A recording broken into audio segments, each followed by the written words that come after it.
아랫집의 심리적 폭력, 위층의 소리 없는 학대. 당신의 이웃은 안전한가? 보이지 않는 학대 아랫집에서 2층의 소음에 불쾌한 말소리를 더시피는 심리적 폭력. 심리적 폭력의 정의. 심리적 폭력은 겉으로 드러나지 않지만 내부에서 천천히 피해자를 갉아먹는 학대의 한 형태입니다.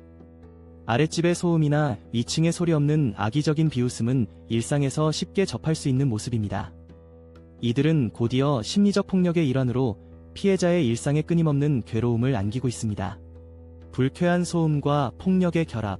일반적으로 아랫집에서의 소음은 생활 속에서 자연스럽게 발생하는 것이지만 이웃의 소음이 심리적 폭력으로 변하는 순간은 언제인지 아세요?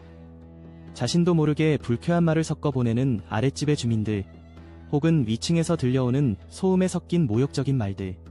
예를 들어 죽어라는 음성이 중간중간 섞여 들어온다면 이는 단순한 소음이 아니라 심리적 폭력입니다. 이로 아랫집에서 발생하는 소음에 불쾌한 말이 섞여 피해자가 계속해서 스트레스를 받게 되는 것입니다. 조직 스토킹의 실체. 조직 스토킹은 단순히 개인 간의 괴롭힘에 그치지 않습니다. 이를 통해 우리는 사회 전체를 통제하려는 시스템의 일부분일 수 있습니다. 피해자는 자신이 괴롭힘을 당하고 있다는 사실조차 인지하지 못할 수 있습니다. 가해자들은 남녀노소를 불문하고 심지어 어린 아이들과 외국인까지 포함될 수 있습니다. 이들은 자신도 모르는 사이에 조종되어 피해자를 향한 비웃음이나 조롱의 대상으로 전락할 수 있습니다.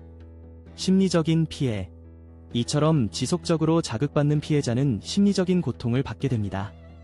불안감, 우울증, 그리고 심한 경우 정신적으로 불안정하게 되며 정상적인 사회생활을 유지하기 어려운 상태에 이르게 됩니다. 피해자는 심리적 고통뿐만 아니라 신체적인 건강도 위협받게 됩니다. 이러한 환경에서 생활하게 되면 생명에 대한 무관심이 생기고 우울증과 같은 심각한 심리적 문제에 직면하게 됩니다. 현대 기술과 폭력의 결합.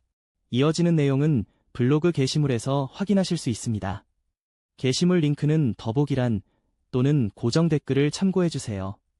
영상이 도움이 되셨다면 좋아요와 구독 부탁드립니다. 감사합니다.